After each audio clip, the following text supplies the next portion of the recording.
آمنوا صلوا عليه وسلموا تسليما اللهم صل على سيدنا مولانا محمد معدن الجود والكرم وعلى آله وبارك وسلم صلاة وسلاما عليك يا رسول الله صلى الله تعالى عليه وسلم.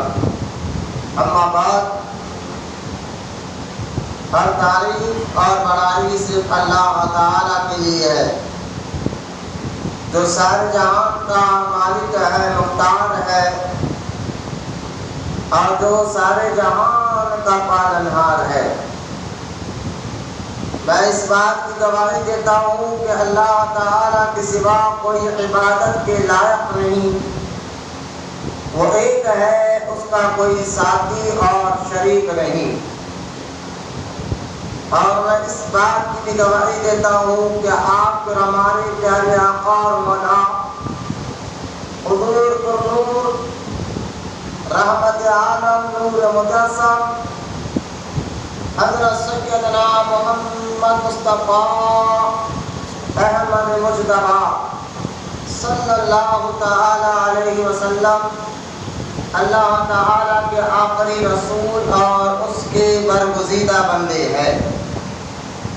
اللہ تعالیٰ حضور اکرم نور مجسم رحمت عالم صلی اللہ تعالی علیہ وسلم پر، اہل بیت، صحابہ کرام، تابعین اور تبع تابعین، اولیاء محمد پر قیامت تک بکثرت رحمتیں اور برکتیں نازل فرماتا رہی.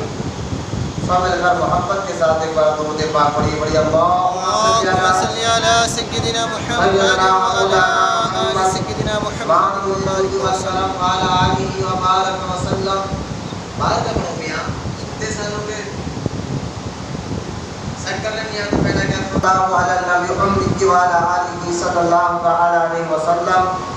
صلاۃ و سلام علیک یا رسول اللہ صلی اللہ تعالی علیہ وسلم. معزز سامعین، نوجوان ساتھیوں، بزرگوں، السلام علیکم ورحمۃ اللہ وبرکاتہ. وعلیکم السلام ورحمۃ اللہ.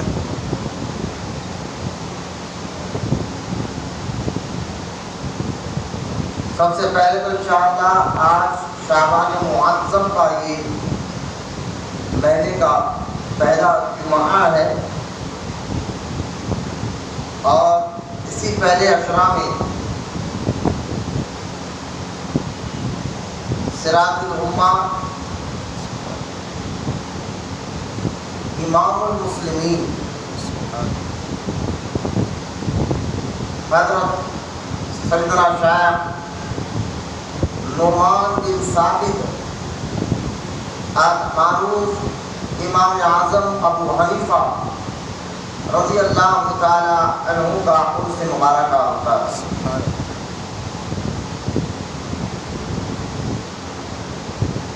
ان اللہ والوں کی یاد منانا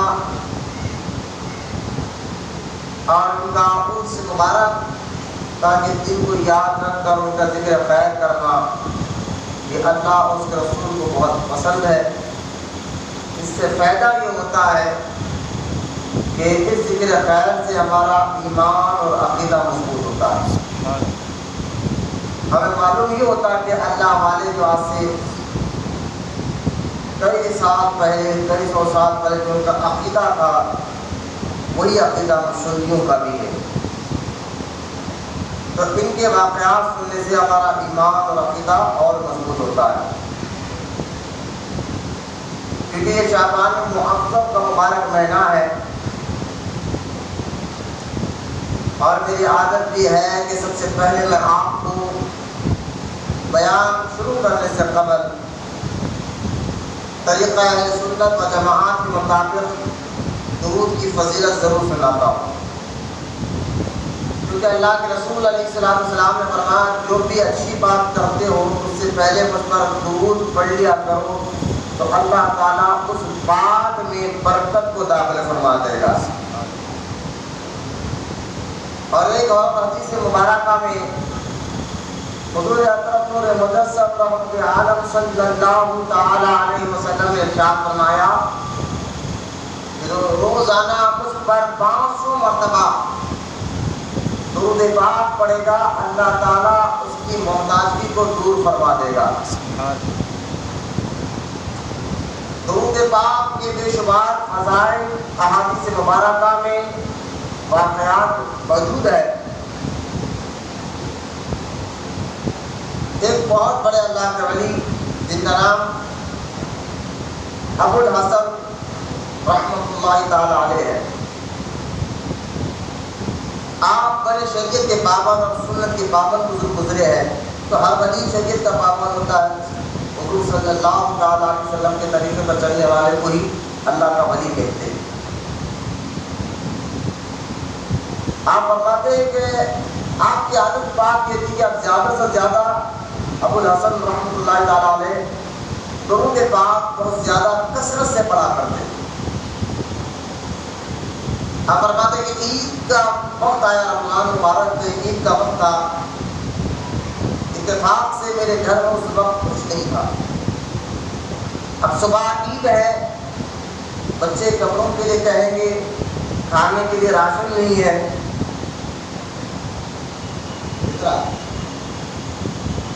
باہر پوچھ کے حضرت باہر پوچھ کے رہا، اندر نہیں پوچھنا، منع ہے یار، منع ہے، مسجد ہے، اپنا گھر نہیں ہوگا۔ تو ابو الحسن رحمۃ اللہ تعالی علیہ دین میں آنکھ بند کر لیے،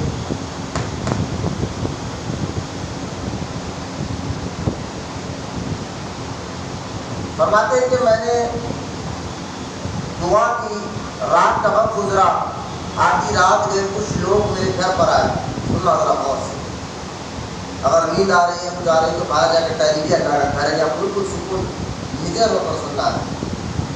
آج ہمارا حال ہو گیا ہے کہ ہم روٹیوں پریواروں سکھوروں کے ساتھ تو بہت خوشحال ہو کر بیٹھتے ہیں، اللہ کے گھر میں اللہ اور اس رسول کا ذکر سننا ہے تو سستی کا ہی دل میں نہ آئے، مزاج میں نہ آئے۔ حدیث مبارکہ سرکار نے دعا کی، اللہ پر سستی کا سے تیری پناہ مانگتا ہوں، یہ اللہ اور اس کے رسول کو پسند نہیں ہے۔ تو اللہ کا ذکر ہو رہا ہو، رسول کا ذکر ہو رہا ہو، اور آپ چہرے اتار کر اداس نہ بیٹھیں، بالکل میوزر ہو کر بالکل تندرست ہو کر سنیں، جیسا ہم دوستوں کے ساتھ بیٹھتے ہیں، جیسا ہم کسی پہلوان کے ساتھ بیٹھتے ہیں، جیسا ہم کہیں جا کر جو ہے گپ شپ کرنے کے لیے بیٹھتے ہیں، تو ہم جو ہو کر دل دماغ حاضر رکھ کر بیٹھتے ہیں۔ تو دنیا والوں کے لیے آپ اتنا دماغ استعمال کرتے ہیں، تو کبھی اللہ اس کے رسول کے لیے دماغ استعمال کریں، اور استعمال کرنا ہی اللہ اور رسول کے ذکر کے لیے، دماغ کو اور دل کو۔ تو آپ انشاءاللہ اس کا فائدہ بھی آپ کو روحانیت کے اندر دیکھیں گے، اپنے جسم کے اندر انشاءاللہ۔ لہٰذا ابو الحسن رحمۃ اللہ تعالیٰ نے غور کرنا اس وقت کے واقعے سے کتابوں میں نہیں، کبھی آپ اس پہ عمل کریں انشاءاللہ یہ اثر آپ کو بھی انشاءاللہ ملے گا۔ شرط ہے کہ ہم عقیدت کے ساتھ، محبت کے ساتھ اس بات کو سنیں، اس پر عمل کریں۔ میں آپ کو سمجھانا چاہتا ہوں کہ زیادہ درود پڑتا ہے، اللہ تعالیٰ کسی نہ کسی ذریعے سے کسی مشکلوں کو دور فرما دیتا ہے۔ مصیبتیں مشکلیں تو ہمارے پاس آتے رہتے ہیں، تو ہم لوگ پوچھتے اکثر اس کا وظیفہ کیا؟ میں ایک وظیفہ بتا رہا ہوں ایک واقعے کے ذریعے۔ ابو الحسن رحمۃ اللہ تعالیٰ فرماتے ہیں آدھی رات گزری، کچھ لوگ میرے گھر پر آئے، تو میں نے دروازہ کھولا تو دیکھا کہ کھٹکھٹ مارنے کے بعد دروازہ کھولا تو دیکھا کہ کچھ لوگ قندیلیں لیے میرے گھر کے باہر کھڑے ہیں، اور ان لوگوں میں سے ایک رئیس آدمی ہے، اس علاقے کا مالدار آدمی سامنے آیا، آ کر اس بزرگ کو سلام کرتا ہے، اور سلام کر کر کہتا ہے کہ میں تو اپنے گھر میں سو رہا تھا، تو میرے خواب میں اللہ کے رسول علیہ السلام تشریف لائے، اور لا کر فرمایا کہ اے شخص تجھے اللہ نے بہت زیادہ مان عطا فرمایا ہے، تیرے پاس دولت کی کوئی کمی نہیں ہے، لیکن تیرے پڑوس میں ایک ہمارا محبوب ہوتا ہے، ایک ہمارا محبوب بندہ ہے، وہ آرام کر رہا ہے، صبح کے وقت سے عید صبح میں ہے، نہ اس کے پاس کوئی پیسہ ہے، نہ راشن ہے، نہ بچوں کپڑے کے لیے کچھ ہے، جا اس کی مدد کر، اللہ اور اس کے رسول تیری مدد کریں گے۔ وہ شخص کہتا ہے کہ اللہ کہ وہ رئیس آدمی اس بزرگ کو کہ خواب میں سرکار نے خاص طور آپ کی مدد کے لیے مجھے بھیجا ہے۔ وہ ابو الحسن رحمۃ اللہ تعالیٰ علیہ فرماتے ہیں صبح ہونے سے پہلے میرے گھر میں راشن، عید کی صبح ہونے سے پہلے میرے گھر میں راشن بھی آ گیا، بچوں کے لیے کپڑوں کا انتظام بھی ہو گیا، یہ ساری چیزیں چیزیں حضور پر درود پڑھنے کی برکتیں تھی. سبحان اللہ. تو لہذا آپ اس پر کبھی یقین کے ساتھ کبھی کوئی اللہ نہ کرے کوئی مشکل آ جائے, مصیبت آ جائے, تو آپ اس وظیفے کو یعنی درود پاک کو جو آپ کو جو درود یاد ہو, اس درود کو آپ کثرت سے پڑھیں, پھر دعا کریں. کیونکہ حدیث مبارکہ میں آتا ہے کہ جو 500 مرتبہ درود پاک پڑھتا ہے اللہ تعالیٰ اس کی محتاجگی کو اور اس کے غریبی کو دور فرما دیتا ہے. شرط ہے کہ بڑی عقیدت و محبت کے ساتھ پڑھیں. اللہ ہم تمام کو کہنے سننے سے زیادہ عمل کی توفیق عطا فرمائے. آئیے سب مل کر محبت کے ساتھ ایک مرتبہ درود پاک پڑھیں. بڑی اللہم صلی علی سیدنا مولانا محمد معادن الجود والکرم وعلی آلہ وبارک وسلم. صلاۃ و سلام علیک یا رسول اللہ صلی اللہ تعالی علیہ وسلم. کیونکہ شعبان معظم کا مبارک مہینہ ہے اور علماء کہتے ہیں کہ یہ مہینہ حضور کو بہت پسند تھا. سرکار تو عالم علیہ السلام نے فرمایا کہ رجب اللہ کا مہینہ ہے اور شعبان میرا مہینہ ہے, رمضان میری امت کا مہینہ ہے. تو لہذا سرکار تو عالم علیہ السلام نے شعبان کے مبارک مہینے کو اپنا مہینہ کہا ہے. اس لیے علماء سنت کہتے ہیں کہ زیادہ سے زیادہ اس مہینے میں درود پاک کی کثرت کرنا چاہیے تاکہ سرکار کی آنکھوں کو ٹھنڈک بھی پہنچے اور اس درود کے پڑھنے سے اللہ آپ کی مشکلوں اور مصیبتوں کو بھی دور فرمائے گا. اور ایک مرتبہ محبت اور عقیدت کے ساتھ درود پاک پڑھی. اللہم صلی علی سیدنا مولانا محمد معادن الجود والکرم وعلی آلہ وبارک وسلم. صلاۃ و سلام علیک یا رسول اللہ صلی اللہ تعالی علیہ وآلہ وصحبہ وسلم. آج جس شخصیت کا ذکر کرنا ہے وہ ان کا نام تھا نعمان. ثابت ان کے والد کا نام اور یہ امام المسلمین ہے. امام المسلمین کا مطلب حضرت نعمان بن ثابت رضی اللہ تعالیٰ عنہ جب سرکار دو عالم علیہ السلام کی بارگاہ اقدس میں سلام عرض کرنے کے لیے پہنچے اور حضور کے روضے مبارکہ کے سامنے ٹھہر کر کہا الصلاۃ والسلام علیک یا سید المرسلین. اچھا یہ بزرگ پیدا کب ہوئے تھے؟ 80 ہجری میں. اب 1442 یا 43 ہجری چل رہی ہے. 80 ہجری میں حضور دنیا سے جانے کے 70 سال بعد پیدا ہوئے 80 ہجری میں. اور جب یہ سرکار امام اعظم ابو حنیفہ رحمۃ اللہ تعالی علیہ جب پہنچے تھے سرکار کی بارگاہ میں سلام عرض کرنے کے لیے تو انہوں نے سلام عرض کیا الصلاۃ والسلام علیک یا سید المرسلین. تو حضور صلی اللہ تعالی علیہ وسلم کے قبر مبارکہ سے آواز آئی وعلیکم السلام یا امام المسلمین. سبحان اللہ. سبحان اللہ. امام اعظم ابو حنیفہ کے ساتھ ہر مسلمان کا گہرا تعلق ہے. سرکار نے ان کو مسلمانوں کا امام کہا. اور کیوں کہا ہے اس کی وجہ کیا ہے؟ بہت سے مسلمانوں کو اس کی وجہ نہیں معلوم ہے, لیکن وجہ جاننا ضروری ہے آپ کے لیے کیونکہ یہ امام اعظم وہ بزرگ ہے جن کی تقلید ہر مسلمان کرتے ہیں. ان کی وجہ آج تو ہمارے لیے یہ حال ہے ہمارا کہ اگر ہمیں پڑھنا نہیں آتا لکھنا نہیں بھی آتا لیکن اگر نیا موبائل فون ہاتھ میں آ جائے تو ہم اس کے سب بارے میں جاننے کی کوشش کرتے ہیں اور جان بھی لیتے تھوڑے دن میں. اس کو چلاتے کیسا ہے, اس میں کون سے ایپ ہے, اس میں کون سے جو ہے جو چیزیں ہے, کیمرہ کیسے استعمال کرنا ہے, ایپ کیسے استعمال کرنا ہے. ایک پڑھا لکھا نہیں ہے آدمی لیکن موبائل نیا لیتا ہے تو اس کے بارے میں سب جانکاری رکھتا ہے, محنت کرتا ہے, تھوڑے دن لگتے ہیں لیکن پورا معلومات کرتا ہے. تو جس طرح ایک دنیاوی کوئی ایٹم لیتے ہیں, الیکٹرانک ایٹم, فریج ہو, موبائل ہو, اے سی ہو, پڑھا لکھا نہیں ہے لیکن سب اس کے بارے میں جان لیتا ہے جلد سے جلد. تو اسی طرح آپ مسلمان ہیں، آپ کس کی تقلید کرتے ہیں، وہ کون لوگ ہیں، اس کے بارے میں جو دین کا معاملہ ہے، آخرت کا معاملہ ہے، اس کے بارے میں بھی آپ کو یہ جاننا ضروری ہے. اس لیے بات یہاں پر آ کر ہم جو ہے نا بہت کمزور ہو جاتے ہیں دین کے معاملے میں آ کر، اور اس کی خرابیاں ہم دیکھ رہے ہیں کہ دنیا بھر میں آج جو مسلمان رسوا ہو رہا ہے، دنیا بھر میں جو مسلمان آج ذلت کے پستی میں جا رہا ہے، اس کی وجہ صرف اب مانے یا نہ مانے، وجہ صرف ایک ہے، وہ یہ کہ آپ دین سے بہت بے بہرے ہو گئے ہیں، آپ دین سے بہت دور ہوتے جا رہے ہیں. اللہ مجھ کو بھی اور آپ کو بھی دین کی سمجھ عطا فرمائے اور دین پر آخری سانس تک عمل کرنے کی توفیق عطا فرمائے. ورنہ دین بعض لوگوں کے لیے صرف مسجد کے اندر رہ گیا. مسجد کے اندر ٹوپی بھی ہے، ہر چیز ہے، اور مسجد سے باہر جائے تو پھر ٹوپی بھی جب ہم سے نکلی اور پھر جو ہمیں کرنا ہے وہی ہم کر رہے ہیں. تو دین کو ہم مسجد کے اندر جو ہے معاذ اللہ خیر کر رکھے ہیں. ایسا نہ کرے. مسجد کے اندر جو دین پر عمل کرتے ہیں، مسجد کے باہر ہو، بازار میں ہو، مکان میں ہو، تنہائی میں ہو، دوستوں کے ساتھ ہو، اس پر ہر وقت عمل کرنا کلمہ پڑھنے والے کے بعد اس سے بہت زیادہ ضروری ہے. اللہ ہم تمام کو آخری سانس تک اللہ اس کے رسول کی اطاعت کرنے والا اور ان کے حکم پر چلنے والا بنائے. تو لہذا آج ہمارا دنیا میں دیکھا جائے، پوری دنیا میں آج کی نئی تحقیق کی ایک بات بتا رہا ہوں، ذرا غور سے سنیے. پوری دنیا میں 60 کرب، اب کرب کس کو بولتے ہیں؟ جو کروڑوں، 100 کروڑ کا 1 کرب ہوتا ہے، 100 لاکھ کا 1 کروڑ اور 100 کروڑوں کا 1 کرب ہوتا ہے.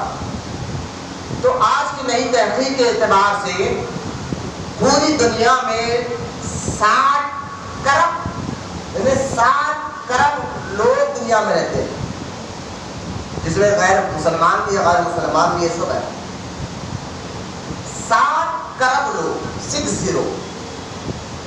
اور ان 60 کرب لوگوں میں سے مسلمان کتنے ہیں؟ تو نئی تحقیق آج کے دور کے حساب سے بتایا گیا ہے 1 کرب 70 کروڑ مسلمان دنیا میں. 1 کرب 70 کروڑ دنیا مسلمان ہے. ان 1 کرب 70 کروڑ مسلمانوں میں 65% مسلمان امام اعظم ابو حنیفہ کی تقلید کرتے ہیں. سبحان اللہ.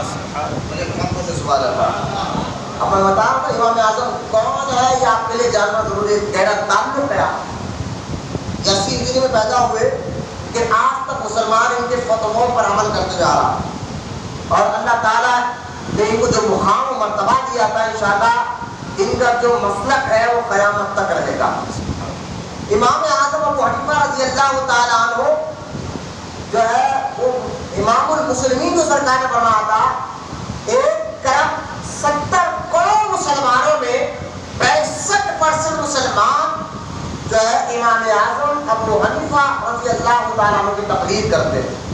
یہ ہے امام اعظم جن کا عرس اسی مہینے شعبان کے مہینے میں ہوتا ہے، جن کی مزار مبارک بغداد میں موجود ہے. ان کی مزار بغداد شریف میں غوث اعظم کی درگاہ سے 2 یا 3 کلومیٹر کی دوری پر موجود ہے. الحمدللہ کچھ فقیر کو وہاں کی زیارت میں نصیب بھی ہوئی. تو لہٰذا ان کے بارے میں جاننا، کیونکہ امام اعظم ابو حنیفہ، ایک اور بات سن لیجیے، امام اعظم ابو حنیفہ رضی اللہ تعالیٰ عنہ تابعی ہے. تابعی کس کو کہتے ہیں؟ جو حضور صلی اللہ تعالیٰ علیہ وسلم کو ظاہری زندگی میں دیکھا اور ایمان لایا، اس کو صحابی کہتے ہیں. سنیں اقوال سے، جس نے حضور صلی اللہ تعالیٰ علیہ وسلم کو دیکھا اور ایمان لایا، ایمان ہی پر خاتمہ ہوا، اس کو صحابی کہتے ہیں. اور جو صحابی کو دیکھتا ہے اس کو تابعی کہتے ہیں.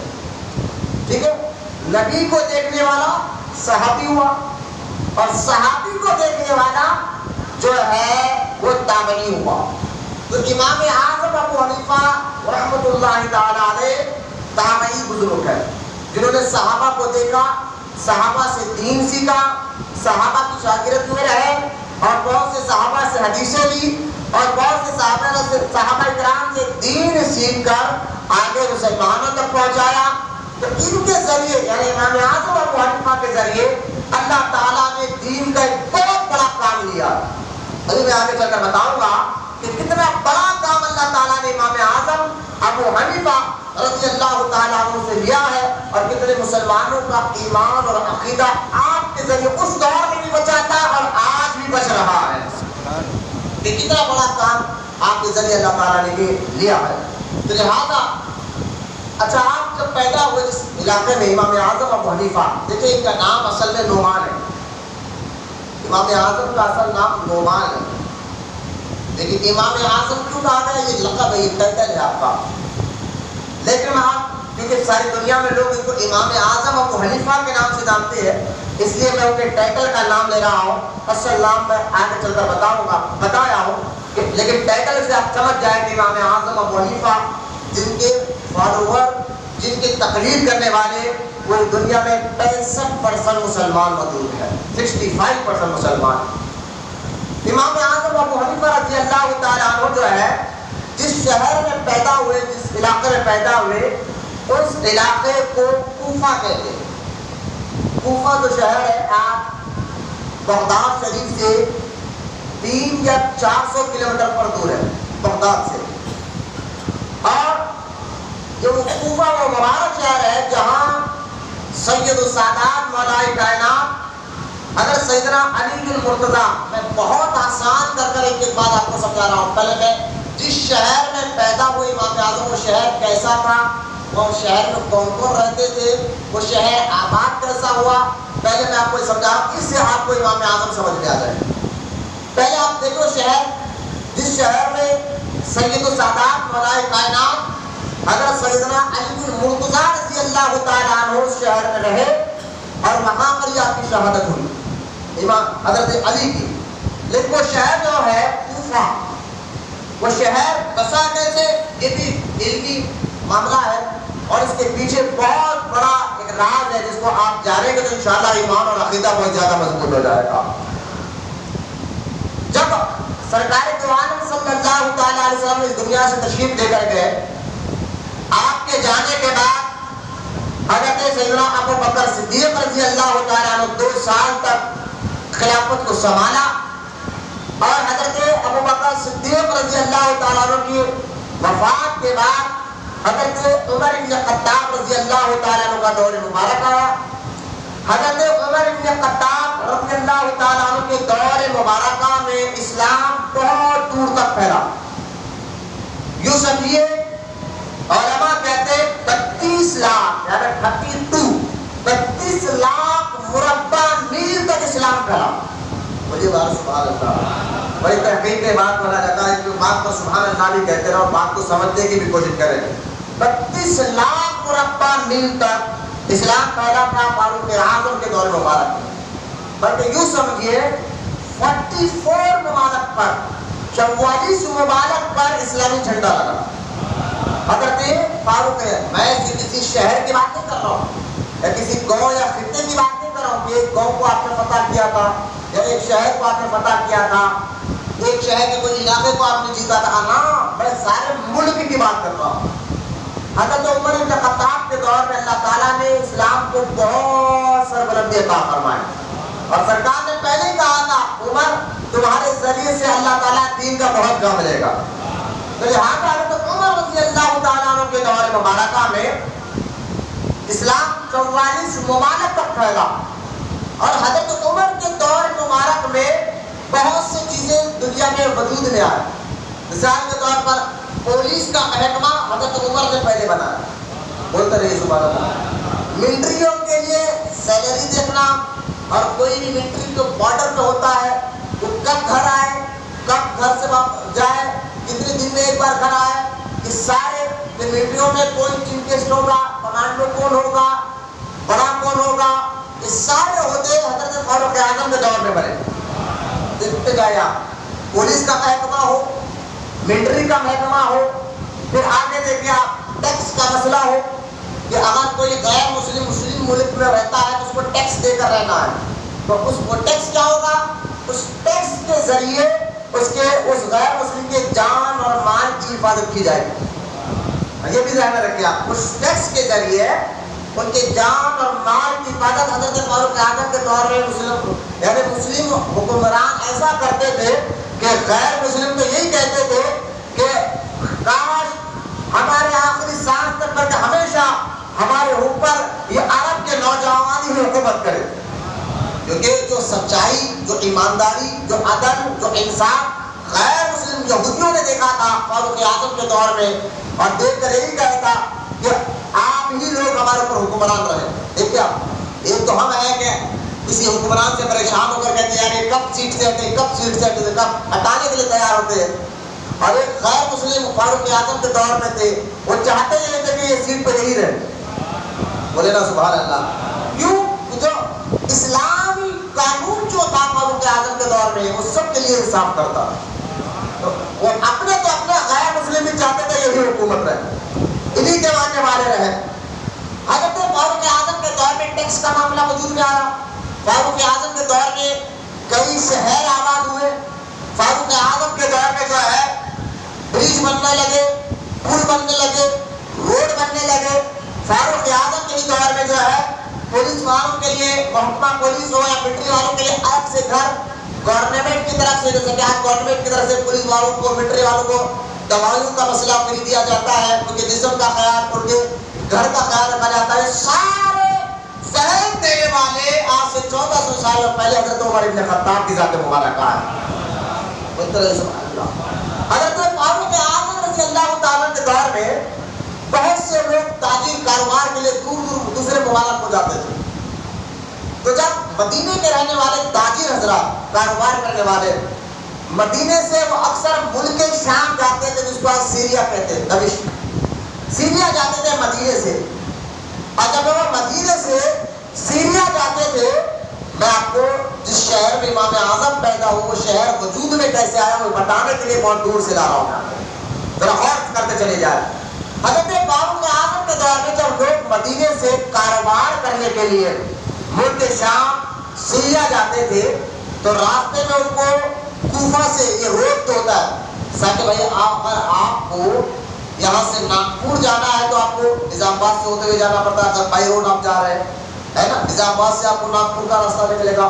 تو اسی طرح میں سمجھانے کے لیے مثال دے رہا ہوں, جب لوگ مدینے سے ملک شام جاتے تھے تو بائی روڈ جو راستہ, اس دور میں اونٹ کا سفر ہوتا تھا, گھوڑوں پہ سفر ہوتا تھا, اور جو ہے پیدل سفر ہوتا تھا.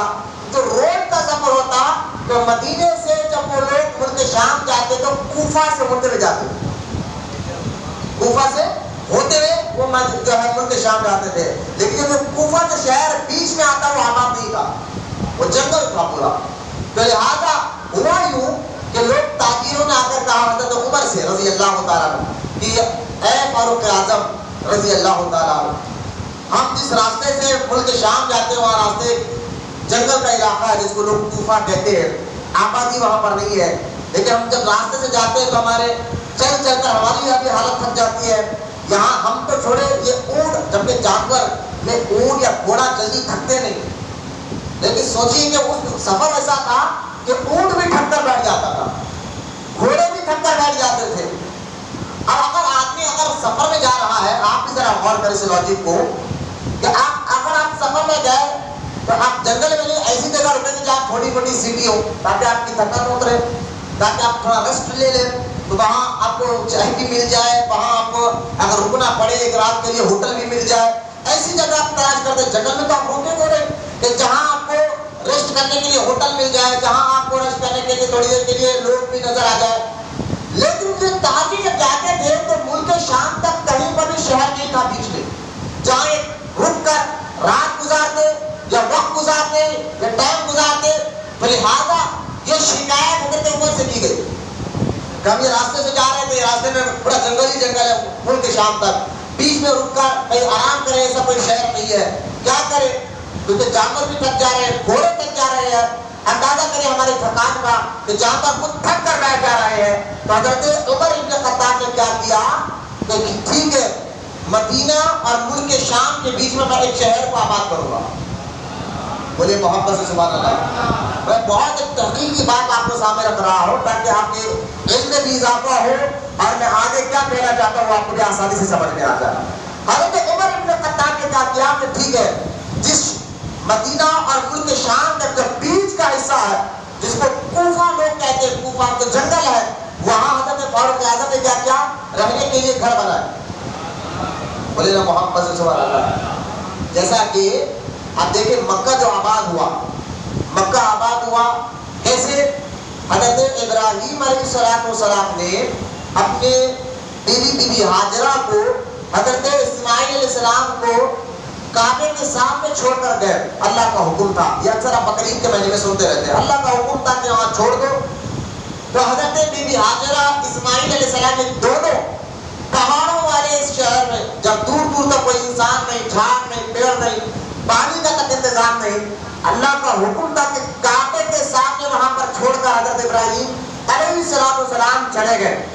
مطلب چلے گئے تو جب جاتے جاتے بیوی ہاجرہ نے کہا تھا آپ تو ہمیں یہاں پھنسا کے جا رہے ہیں، تو آپ نے جواب نہیں دیا، بعد میں آپ نے کہا یہ اللہ کا حکم ہے۔ تو بیوی ہاجرہ وہ عابدہ زاہدہ عورت خاتون ہے جو اسماعیل علیہ السلام کی والدہ ہے، انہوں نے اللہ پر یقین اور توکل دے کے اپنے شوہر سے کہا اگر یہ اللہ کا حکم ہے تو آپ جائیے، اللہ ہمیں رسوا ہونے نہیں دے گا۔ بولے محمد صلی اللہ علیہ وسلم، اللہ ہمیں رسوا ہونے نہیں دے گا۔ ایک عورت کا توکل اس کو کہتے ہیں، اللہ پر یقین، توکل، اللہ پر یقین رکھنا۔ کہا اللہ کا جب حکم ہے تو جائیے، اللہ ہمیں رسوا ہونے نہیں دے گا۔ اب یہ کعبے کے سامنے تنہا ابراہیم علیہ السلام کی مقدس بیوی ہاجرہ اسماعیل علیہ السلام تھے، پھر وہ پانی کا واقعہ ہوا، پھر اسماعیل علیہ السلام کی ایڑی سے آب زمزم باہر نکلا۔ اب جب پانی آ گیا تو یمن کے جو لوگ تھے، اب دیکھیں ذرا یہ کب کی بات بتا رہا ہوں میں، حضور کے پیدا ہونے سے پہلے کی بات بتا رہا ہوں، ذرا غور سے شہر آباد کیسے ہوتے ہیں۔ تو یمن کے جو لوگ تھے وہ لوگ وہاں پر کیونکہ وہ لوگ جو ہے ابھی حضور دنیا میں تشریف نہیں لائے تھے، یمن کے لوگوں میں بہت سے لوگ بت پرست تھے، تو اللہ نے ان پر عذاب نازل کیا۔ تو عذاب ایسے آیا کہ ان کے پاس سے پانی ختم ہو گیا، ان کے کنویں سوکھ گئے، پانی کے لیے وہ پریشان ہو گئے۔ جب پانی بھائی کسی علاقے میں، کسی شہر میں، کسی گاؤں میں اگر آپ رہ رہے ہیں اور وہاں پانی نہ رہا ہو تو آپ کب رہیں گے؟ آپ تو اپنے اس علاقے کو چھوڑ دیں گے، جب پانی تلاش کرنے کے لیے نکل جائیں گے۔ تو یمن کے لوگوں نے پانی تلاش کرنے کے لیے نکل گئے، اپنا شہر چھوڑ دیا، پانی نہیں ہے تو رہ کے کیا کرنا۔ تو جب شہر چھوڑا اور تلاش کرتے کرتے یہ مکہ پہنچ گئے، بولے محمد صلی اللہ علیہ وسلم۔ اور مکے میں آب زمزم تھا، حضرت اسماعیل علیہ السلام کے قدموں کا پانی نکلا ہوا۔ میں حضور کے ددیان کے بارے میں ایک بات بتانا چاہتا ہوں۔ یہ مکہ میں آئے اور بی بی ہاجرہ کی اجازت لے کر مکہ ہی میں اپنے قبیلے والوں کو، اپنے خاندان والوں کو کعبے کے سامنے گھر بنا کر وہ رہنے لگے۔ اس طرح اللہ تعالیٰ نے کعبے کو، جب صرف دو لوگ تھے کعبے کے سامنے، بی بی ہاجرہ اسماعیل علیہ السلام، لیکن اللہ تعالیٰ نے ایسا ذریعہ بنایا کہ یمن کے لوگ کعبے کے پاس آ کر رہنے لگے، گھر بنا لیے، اور اللہ تعالیٰ نے اس طرح یمن کے لوگوں کے ذریعے اس شہر مکے کو آباد کر دیا، مکے کو آباد کر دیا۔ اور ان کو قافلہ آیا تھا نا یمن سے پانی تلاش کرتے ہوئے مکہ مکرمہ، اسی قبیلے کی ایک عورت کے ساتھ حضرت اسماعیل علیہ السلام، ایک خاتون کے ساتھ حضرت اسماعیل علیہ السلام کا نکاح ہوا۔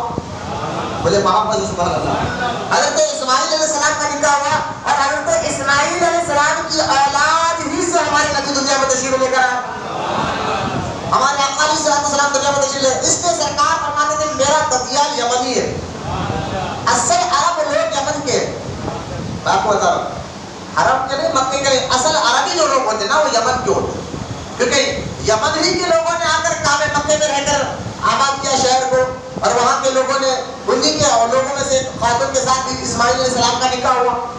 اس لیے سرکار دو عالم علیہ السلام فرماتے تھے میرا ددیال یمنی ہے، اور الحمدللہ جس ملک کے آستانے میں آپ بیٹھ کر تقریر سنیں یہ بھی یمنی ہے۔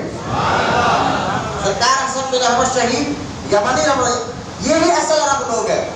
تو لہٰذا جو حضور کے ددیال والے صلی اللہ علیہ وسلم، تو لہٰذا اب ایک اسی طرح کوفہ جو شہر کو آباد کرایا فاروق اعظم نے، کیوں کرا میں نے پہلے انٹرنیٹ ہے، یہ مکہ آباد بیچ میں آ گئی تو بعد میں بات کیا تاکہ آپ کے علم میں اضافہ ہو جائے۔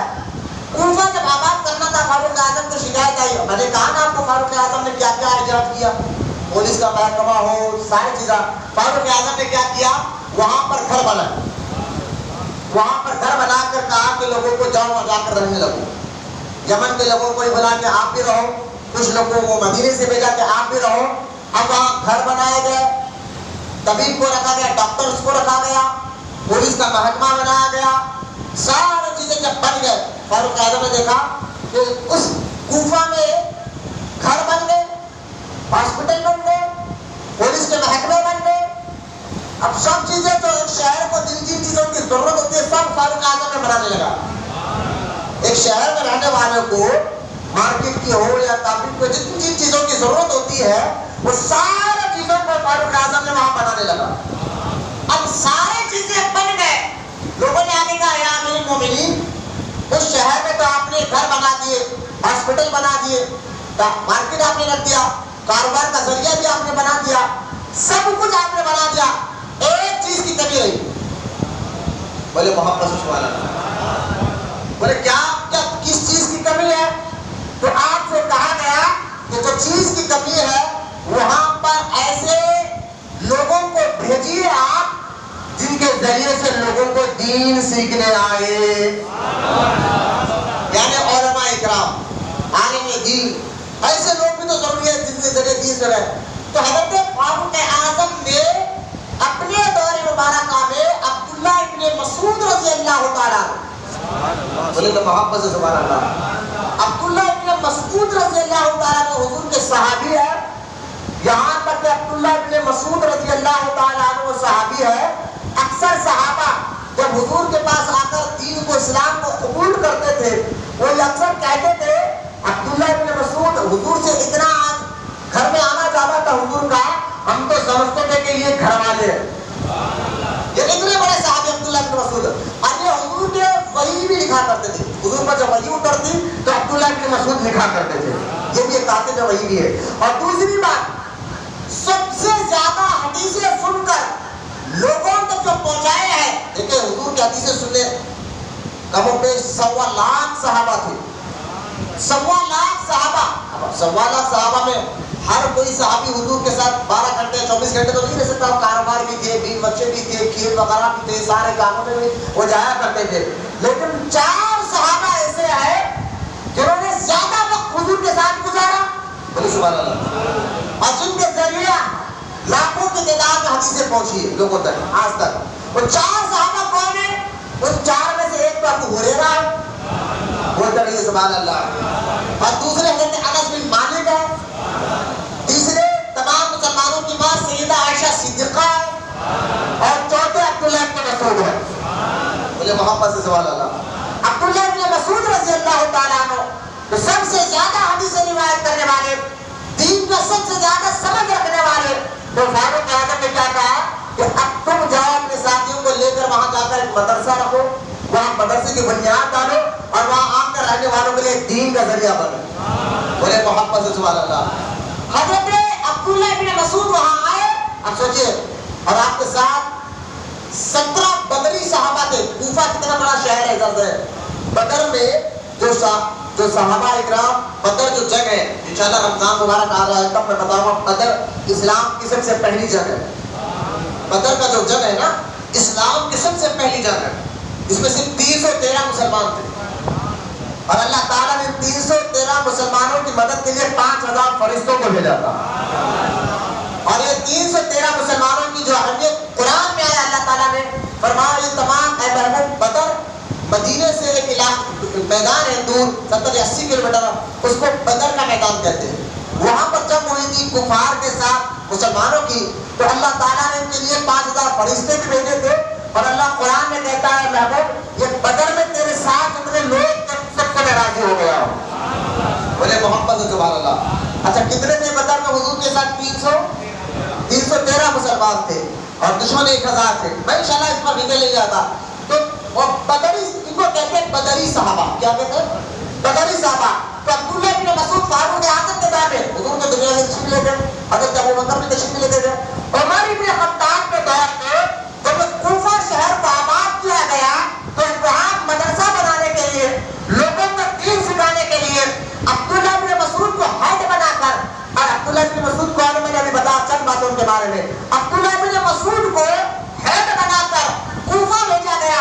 عبداللہ بن مسعود مدینے سے کوفہ آ رہے تھے ہمیشہ رہنے کے لیے، تو اپنے ساتھ 17 بدری صحابہ کو لے کر آئے. بولے محبت سے سبحان اللہ. 17 جو بدر میں رہنے والے صحابہ ان کو لے کر آئے اور وہاں مدرسہ قائم کیا. اور آپ جب دین کا کام بہت زیادہ لوگ دین سیکھے وقت گیا، وقت ختم ہوا. اسی لیے دیکھیں آپ حضرت عبداللہ بن مسعود رضی اللہ تعالیٰ عنہ کہ دنیا سے جانے کے بعد اب وہ منصب تو تھا نا جس منصب میں بیٹھ کر آپ لوگوں کو دین سکھا رہے تھے. آپ پردہ فرمانے کے بعد پھر آپ کی جگہ بھائی بڑے ایک عالم کی ضرورت ہے. عبداللہ بن مسعود رضی اللہ تعالیٰ عنہ کے دنیا سے جانے کے بعد اس جگہ کو ایک بہت بڑے بزرگ کا نام حضرت سیدنا القمہ ہے، انہوں نے سنبھالا. اور القمہ کے جانے کے بعد ابراہیم بن نخی نے سنبھالا.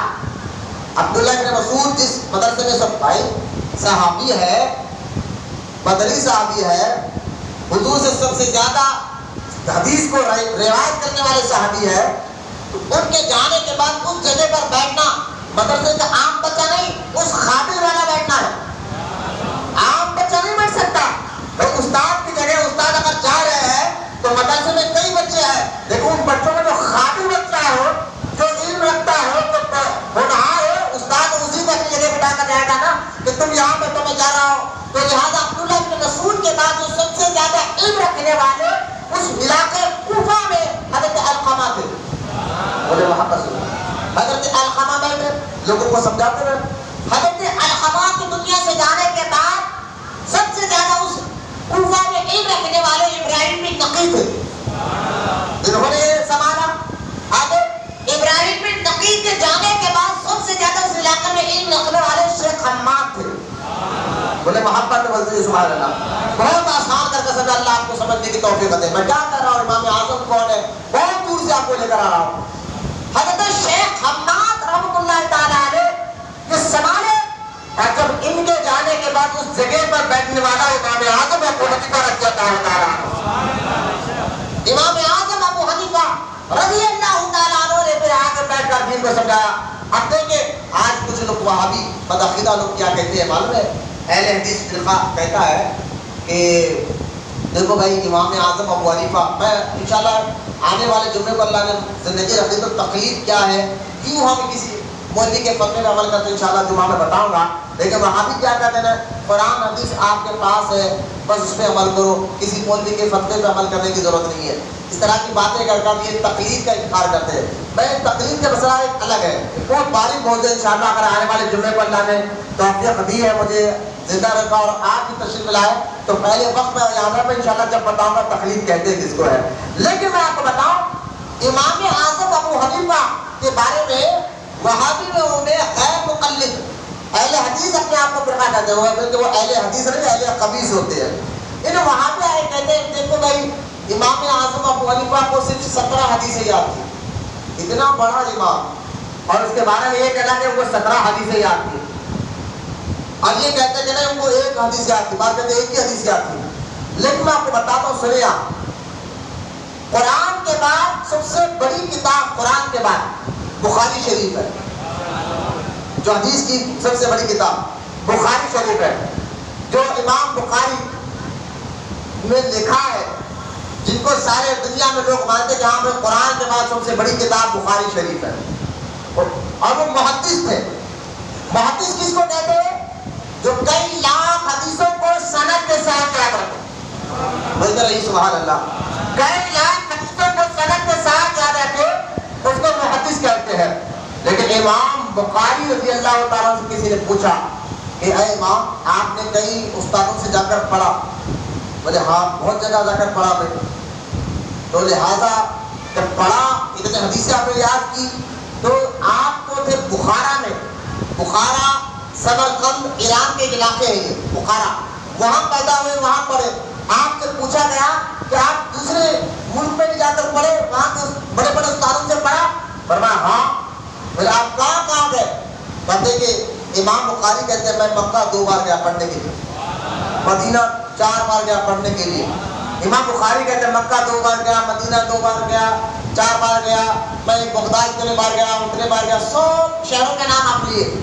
کسی نے پوچھا آپ تو بتا رہے ہیں کہ آپ مکہ کتنے بار گئے، مدینہ کتنے بار گئے، بغداد کتنے بار گئے پڑھنے کے لیے، یہ سب امام بخاری جو لکھ رہے ہیں انہوں نے کہا یہ بات، یہ سب تو آپ نے بتایا، لیکن آپ نے یہ نہیں کہا کہ کوفہ آپ نے کتنے بار گئے۔ یہ کوفہ امام اعظم کا شہر ہے، جو وہاں بھی کہتے ہیں ایک حدیث ہے، میں نے کہا کہ اتنے بڑے محدث کیا کہہ رہا۔ امام بخاری کہتے ہیں مجھے یہ تو یاد ہے کہ میں مکہ کتنی بار گیا، یہ تو یاد ہے کہ مدینہ کتنے بار گیا، یہ تو یاد ہے کہ بغداد اور ایران کتنے بار گیا، لیکن مجھے یہ یاد نہیں ہے کہ میں کوفہ کتنے بار گیا۔ بولے نا محبت سے سبحان اللہ۔ یعنی امام بخاری جیسا شخص بار بار کوفہ جا کر وہاں کے استادوں سے حدیثیں یاد کرتے تھے۔ بولے نا سبحان اللہ۔ اور اس کوفہ کے سب سے بڑے مفتی کا نام امام اعظم تھا، ان کے شاگردوں سے امام بخاری آ کر حدیثیں سیکھتے تھے۔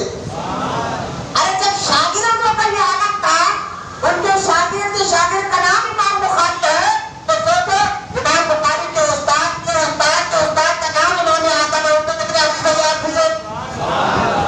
بولے محبت سے سبحان اللہ۔ تو یہ کہنا کہ امام بخاری امام اعظم ابو حنیفہ پر یہ الزام لگاتے ہیں وہاں بھی اپنی کتابوں میں امام اعظم۔ اب میں نے کہا نا چلیے خیر میں بات بہت دور تک جا رہا۔ امام اعظم ابو حنیفہ کون ہے؟ میں نے بتایا جس شہر میں آپ پیدا ہوئے اس شہر کا نام کوفہ تھا۔ وہ شہر کیسا بسا میں ساری ڈیٹیل آپ کو سنا دی۔ اسی شہر کا سب سے بڑے مدرسے کے جو آپ مفتی تھے، میں نے کیسے مفتی بنے میں نے آپ کو وہی بتا دیا۔ اب آپ ختم کریں۔ امام اعظم ابو حنیفہ رضی اللہ تعالیٰ عنہ کے بارے میں سرکار دو عالم صلی اللہ تعالیٰ علیہ وسلم نے پہلے سے سرکار نے غیبانہ طور پر کہہ دیا تھا کہ 80 ہجری میں امام اعظم پیدا ہو گئے۔ بولے محبت سے سبحان اللہ، اور محبت سے بولتے رہے سبحان اللہ۔ اب دیکھیں آپ، میں آپ کو دو حدیثیں سناتا ہوں۔ سرکار حالانکہ امام اعظم پیدا کر کے حضور کے دنیا سے پردہ فرمانے کے 70 سال بعد پیدا ہو۔ کتنے سال بعد؟ کتنے سال بعد؟ 70 سال بعد امام اعظم کوفہ میں پیدا ہوئے۔ لیکن 70 سال پہلے حضور کیا کہہ رہے ہیں ان کے بارے میں یہ سن لیا۔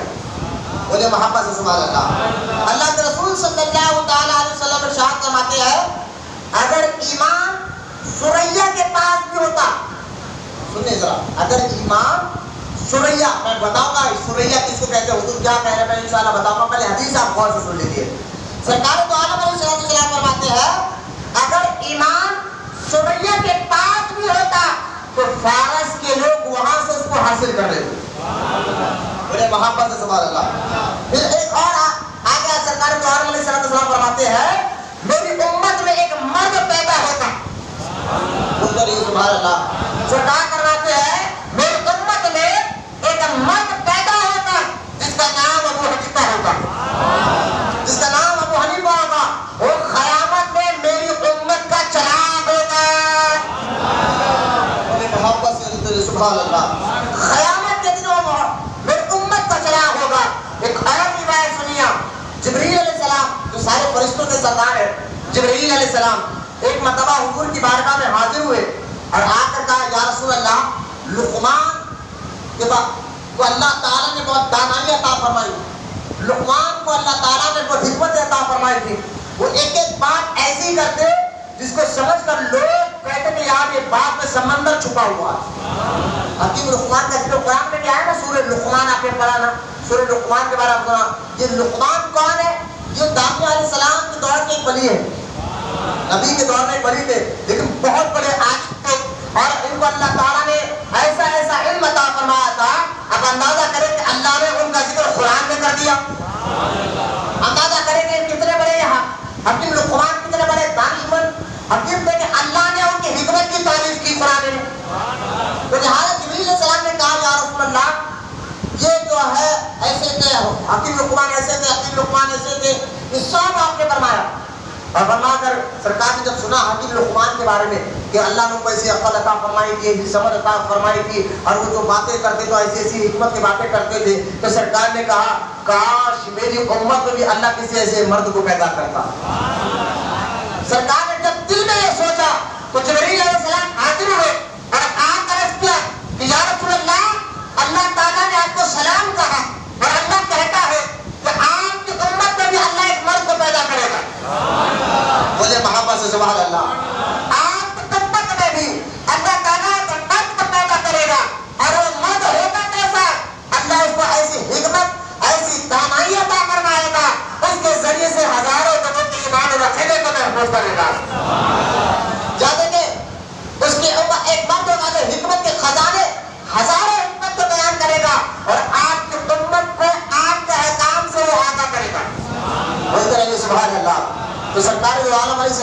ایک بات سنا، جبریل نے آپ کو جب یہ کہا نا، سرکار نے ایک بات سن کر کہا، حضرت انس کو بلایا، انس بن مالک رضی اللہ تعالیٰ کو بلایا اور بلا کر فرمایا انس، جو میری امت میں جو مرد پیدا ہوگا، اللہ نے جو کہا نا میری امت میں مرد پیدا ہوگا اور میری امت کے لوگوں کو قرآن حدیث کے احکام بتائے گا، لیکن وہ مرد کو میں تو نہیں دیکھوں گا بظاہر، وہ تو خبر میں سرکار سب کو دیکھتے ہیں، زندہ ہے، لیکن اے انس تو اس سے ملاقات کرے گا، محبت سبحان اللہ۔ حضرت انس کے بارے میں سرکار نے فرمایا کہ تو اس سے ملاقات کرے گا، اے انس قریب آ۔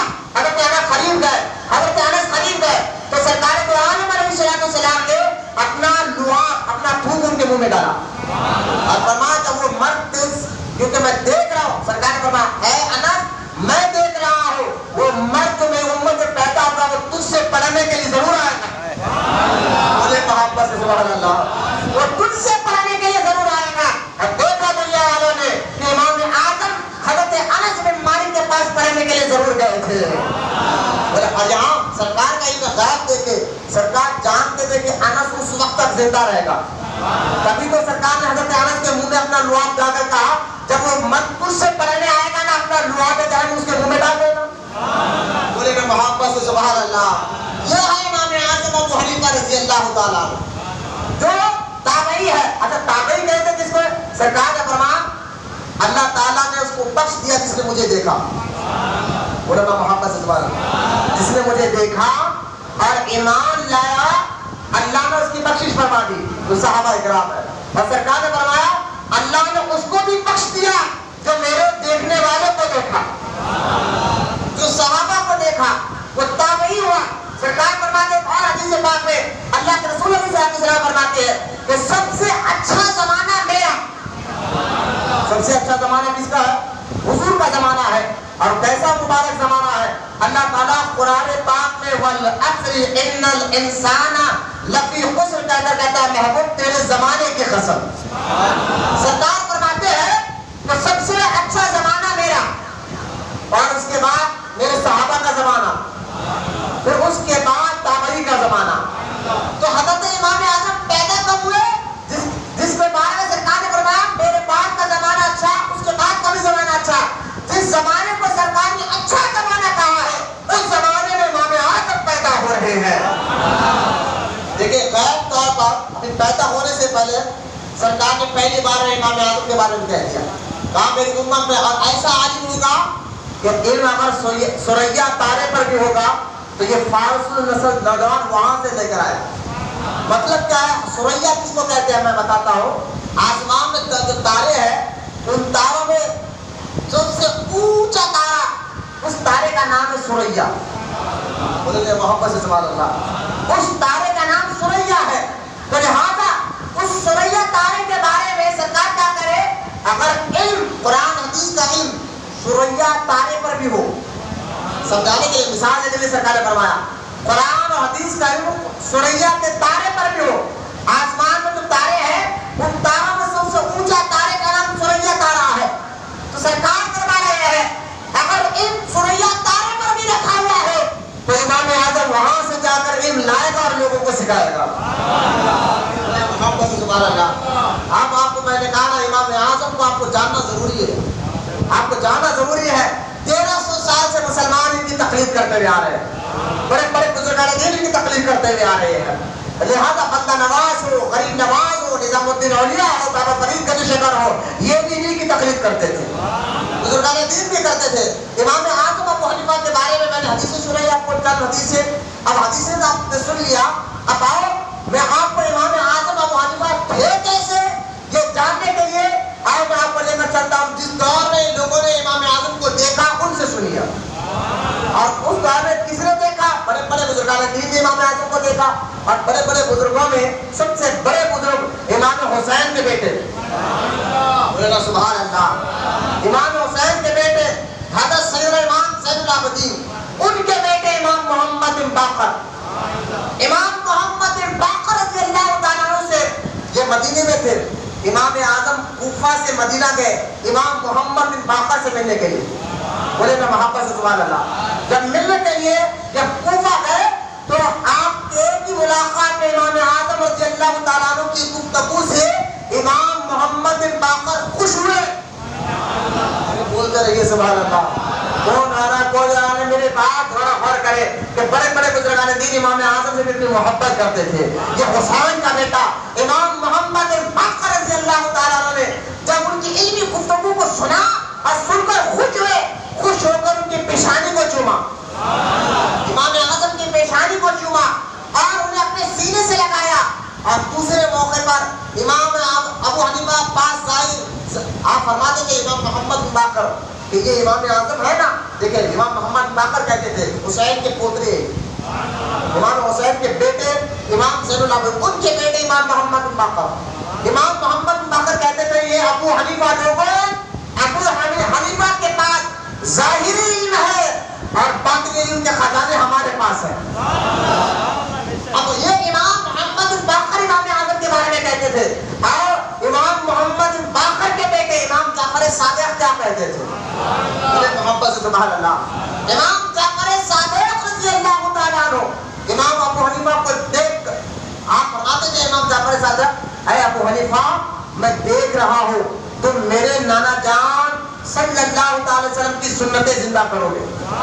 میں دیکھ رہا ہوں تمہارے ذریعے سے اللہ بہت بڑا دین کا کام لے گا, سنتیں زندہ کرو گے اور تمہاری رہنمائی سے لوگوں کو صحیح راستہ ملے گا. یہ امام جعفر صادق امام اعظم کو دیکھ کر کہتے تھے تمہارے ذریعے سے کئی لوگوں کو سیدھا راستہ ملے گا اور تمہیں اللہ تعالیٰ کی طرف سے یہ توفیق حاصل ہوگی. ہر زمانے بھر کے علماء ربانی تمہاری وجہ سے صحیح مسلک اختیار کریں گے. محبت سے سبحان اللہ. اور ایک مرتبہ یہی امام جعفر صادق, یہی امام جعفر صادق فرماتے ایک مرتبہ کہ آپ کی بارگاہ میں امام ابو حنیفہ تشریف لائے تو آپ اٹھ کر امام جعفر صادق اٹھ کر امام صاحب کو گلے لگا لیا اور ان کی خیریت پوچھی اور بڑی عزت سے بٹھایا. جب امام اعظم اٹھ کر چلے گئے تو کسی نے پوچھا آپ انہیں جانتے ہیں؟ امام جعفر صادق سے پوچھا آپ انہیں جانتے ہیں؟ تو آپ نے فرمایا احمد یعنی ارے کم احمد ہو, میں ان کی خیریت پوچھ رہا ہوں اور تم پوچھ رہے میں انہیں نہیں جانتا. آپ فرماتے یاد رکھو یہ وہ شخص ہے اپنے ملک کا بہت بڑا فقیہ اور بہت بڑا عالم کا ساتھی ہے. ارے بولیے محبت سے سبحان اللہ, بہت پیار سے بولیے سبحان اللہ.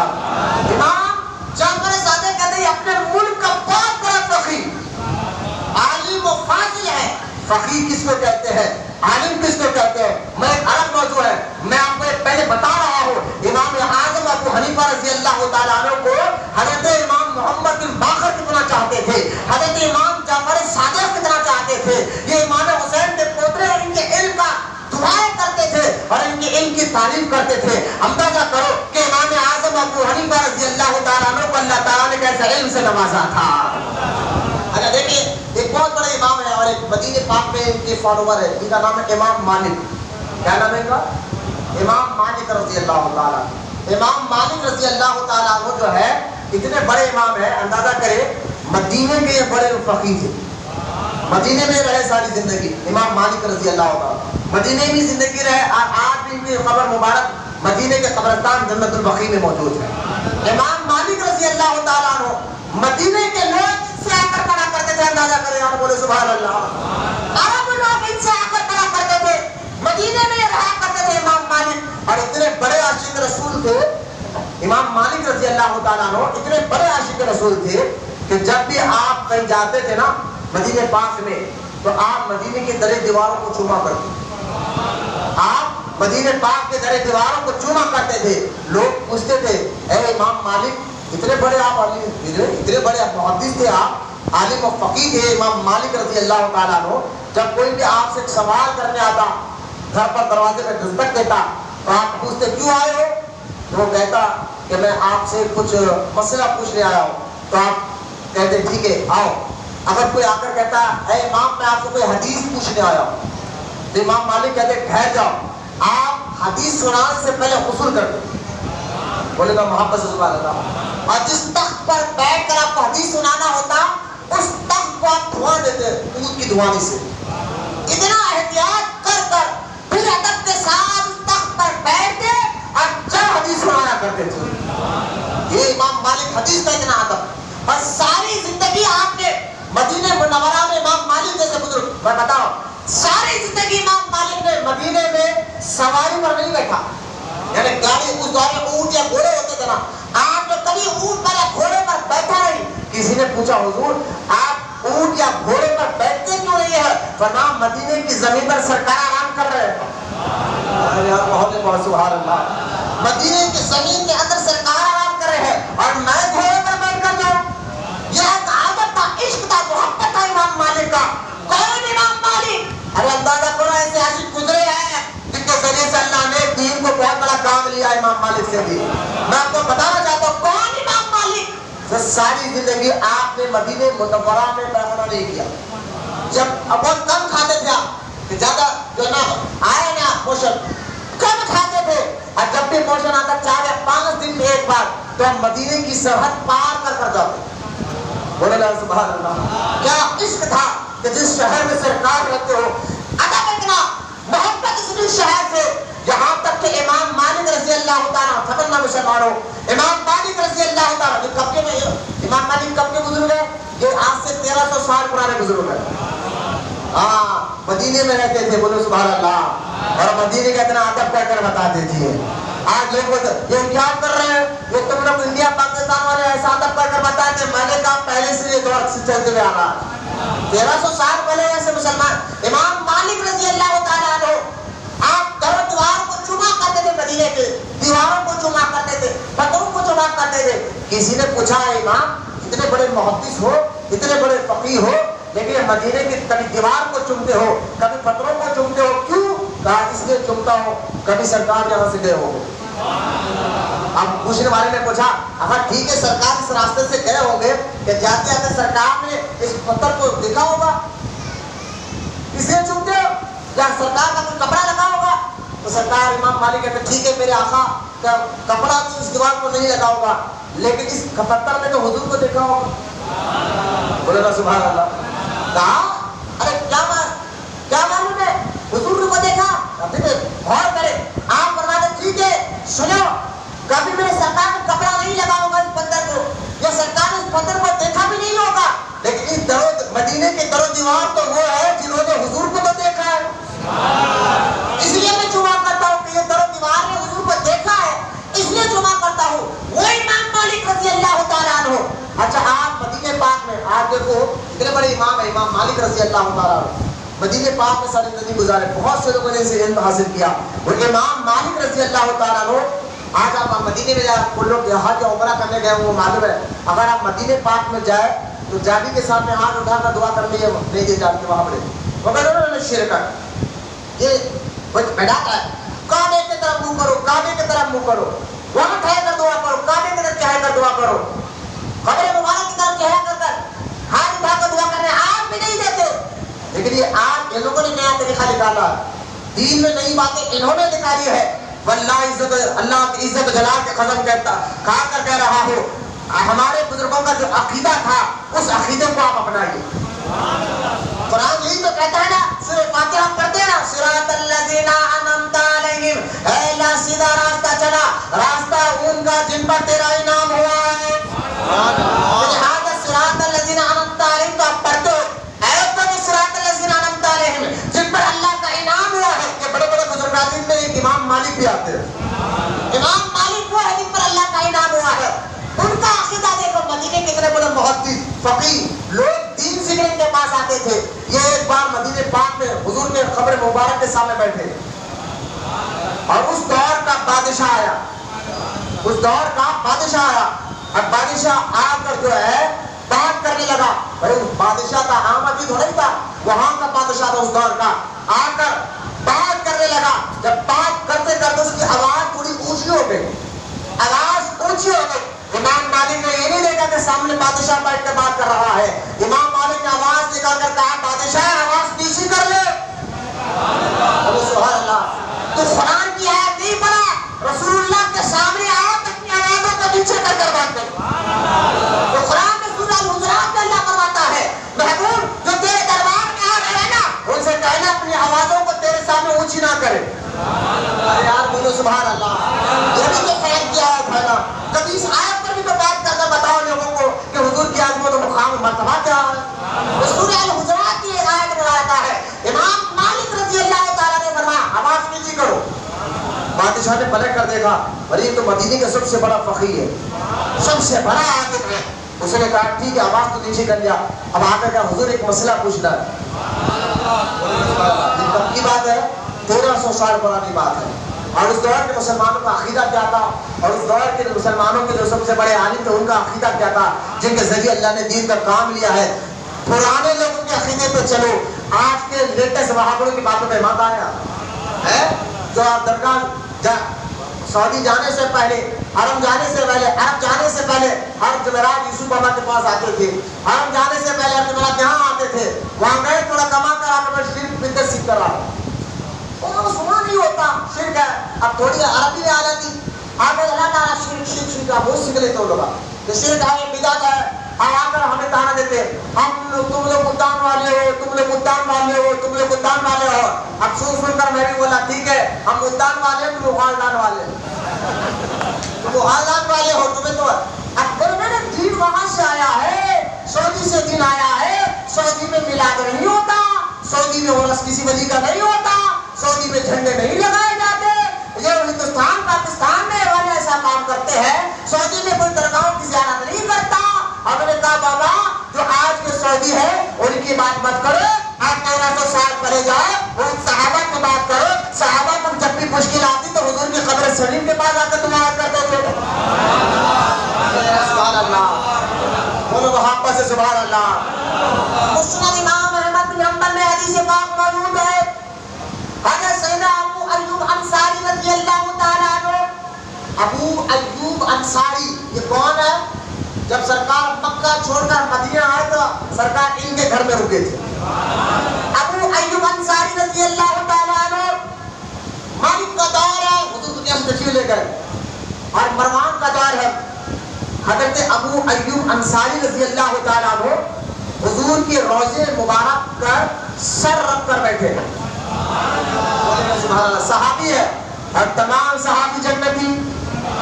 بولے محبت سے سبحان اللہ. سورہ حدید میں اللہ قرآن میں فرما رہا ہے، سورہ حدید آیت نمبر 10، کلن اے محبوب تیرے تمام غلاموں سے میں نے جنت کا وعدہ کر لیا ہے. تمام صحابی جنتی. حضور فرماتے میرے تمام صحابہ تاروں کے مانند ہے، کسی ایک کی بھی بات مان لو منزل تک پہنچ جاؤ گے. تمام صحابہ سے محبت کرنا ایمان کا حصہ ہے. جہاں نبی کے گھر والوں سے محبت کرنا ایمان کا حصہ ہے، وہاں پر تمام صحابہ سے محبت کرنا ایمان کا حصہ ہے. ابو ایوب انصاری رضی اللہ تعالیٰ عنہ حضور کی قبر مبارک پر سر رکھ کر بیٹھے.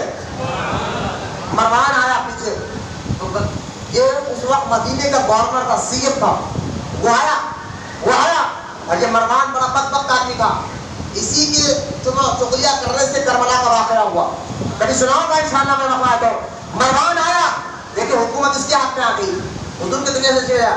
سرکار جو ہے ابو ایوب انصاری رضی اللہ تعالیٰ حضور کے قبر شریف پر صحابی ہے، قبر کی زیارت بھی کر رہے ہیں، قبر شریف پہ سر رکھ کر بیٹھے. پیچھے سے مروان آیا، پہچانا نہیں، ہاتھ لگائے، تو کون ہے وہ؟ آدمی کیا کر رہا ہے؟ حضرت ابو ایوب انصاری نے سر اٹھایا. امام احمد بن حنبل جو غوث اعظم کے استاد ہے، ان کی لکھی ہوئی کتاب ہے مسند امام احمد بن حنبل، اس سے میں یہ حدیث پاک مبارک سنا رہا ہوں. غور سے سنے. ابو ایوب انصاری نے سر اٹھایا، اٹھا کر کہا مروان پتھر یا مٹی کے پاس نہیں آیا. سبحان اللہ. یہ بولتے نا وہاں پہ یہ پتھر ہے مٹی ہے، وہاں جا کے کیا کر رہے ہو؟ درگاہ میں جا کر پتھر پر گلاب چڑھا رہے، پتھر پر برکات رکھ رہے. یہ پتھر مٹی والے بول نہیں دیتے. پہلے پتھر اور مٹی بولنے کا کام مروان جیسے لوگوں بدبختوں کا تھا. مروان بدبخت تھا، بدبخت مروان تھا. اس نے آج اس کے چاہنے والے وہابی ہو گئے ہیں، بدعقیدہ ہو گئے. صحابہ کا عقیدہ دیکھے. ابو ایوب انصاری نے کہا مروان میں خبر کے پاس نہیں آیا ہوں، پتھر یا مٹی کے پاس نہیں آیا ہوں، رسول اللہ کے پاس آیا ہوں. محبت سے سبحان اللہ. رسول اللہ کی بارگاہ میں آیا ہوں. جو صحابہ کا عقیدہ تھا، مشکل آتی تو خبروں میں سرکار کے روزے مبارک پر جاتے دعائیں کرتے. صحابہ کا عقیدہ تھا، اہل بیت کا عقیدہ تھا. اب غور کرے، آپ کو سعودی میں نہیں ہوتا، مکہ میں نہیں ہوتا، مدینے میں نہیں ہوتا. میں نے کہا بیٹے تم ابھی تاریخ نہیں جانتے. اگر آج سے 150 سال پرانی تاریخ اٹھا کر دیکھو جب جس وقت مکہ اور مدینے پر ترکی حکومت تھی، سبحان اللہ، ترکی حکومت جس وقت تھی، اس ترکی حکومت کے اس دور میں جو ہے نا، جو ہے میلاد بھی ہوتا تھا، بزرگوں کا عرس بھی ہوتا تھا، اور تو اور حرم شریف کے سامنے 11ویں شریف کو بنایا جاتا تھا، سب ہوتا تھا۔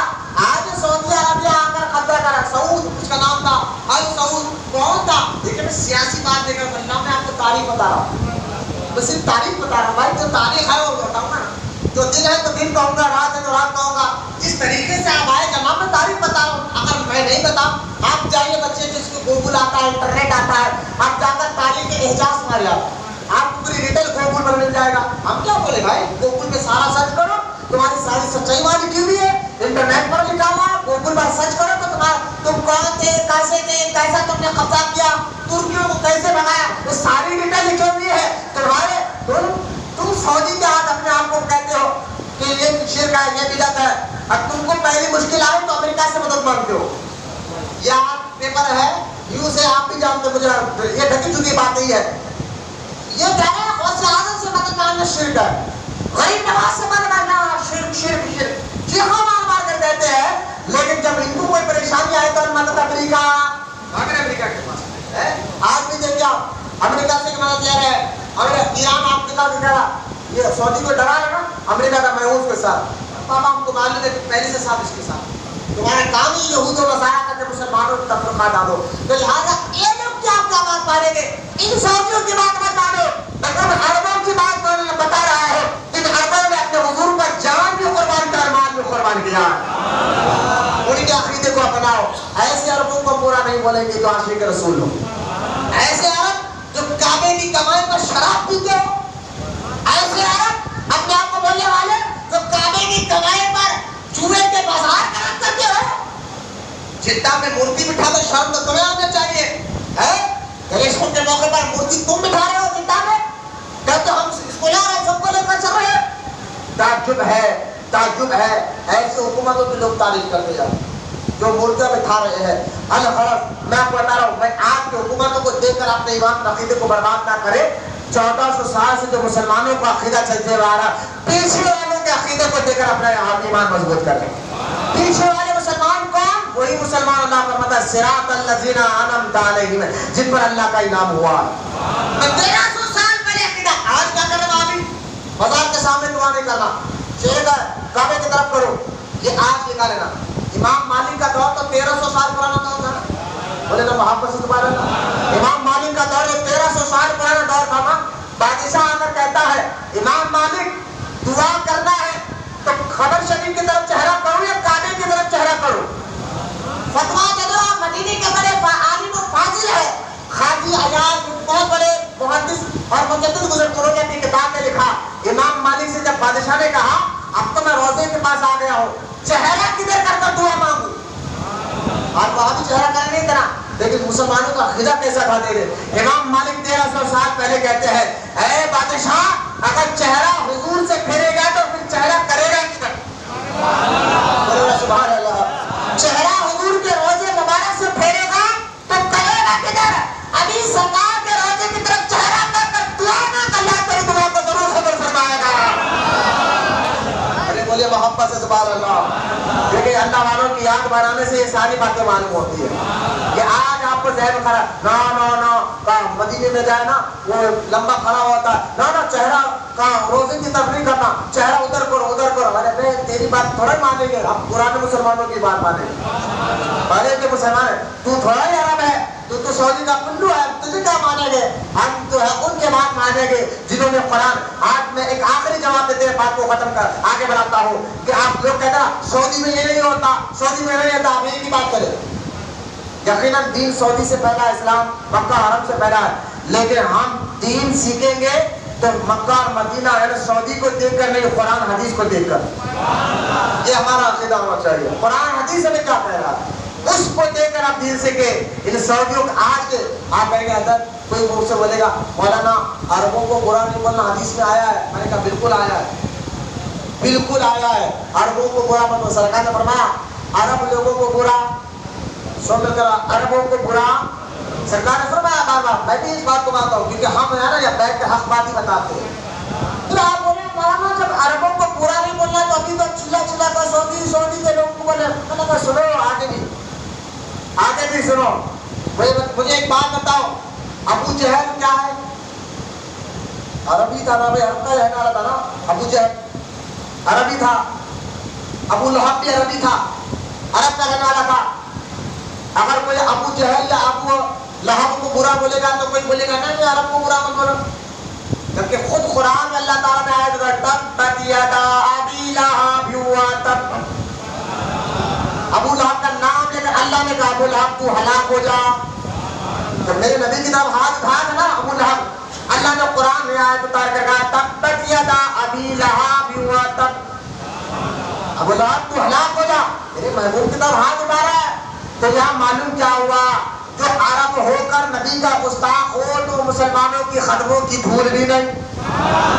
بولے محبت سے سبحان اللہ. جو عرب ہو کر نبی کا گستاخ ہو, نبی کو مردہ کہے, نبی کو اپنی طرح کہے, نبی کے علم غیب کو مذاق اڑائے, جیسا آج کے عرب اڑ رہا ہے.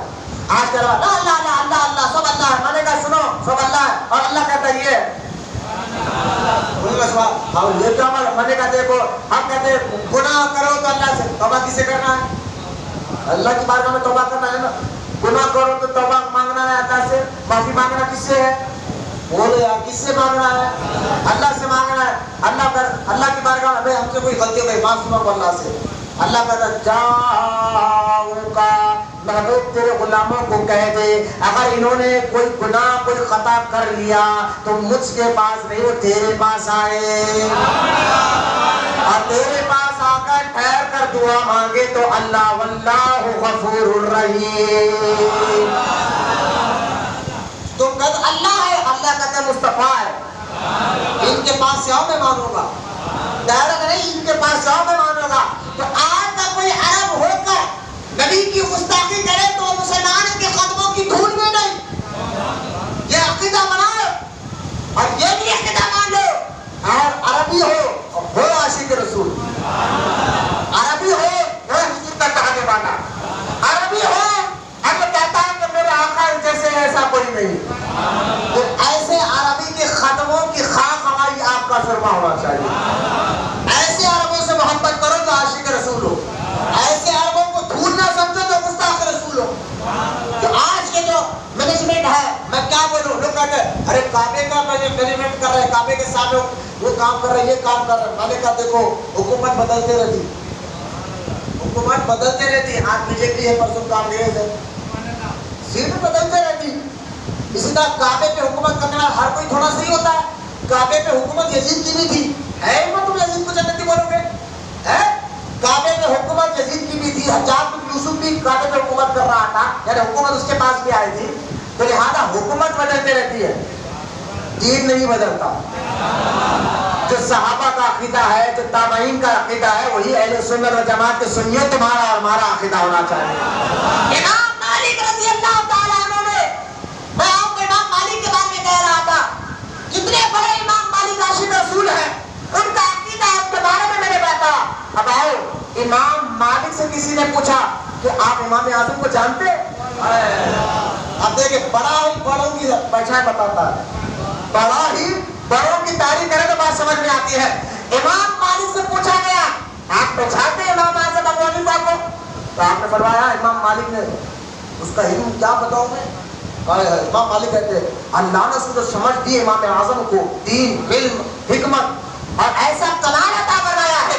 امام مالک کہتے ہیں دیکھو یہ ستون ہے نا مٹی کا, بولے ہاں, اگر یہ ثبوت دینے لگ جائے اس مٹی کے ستون کو سونے کا ہے یہ ثابت کر کر بتائے گا.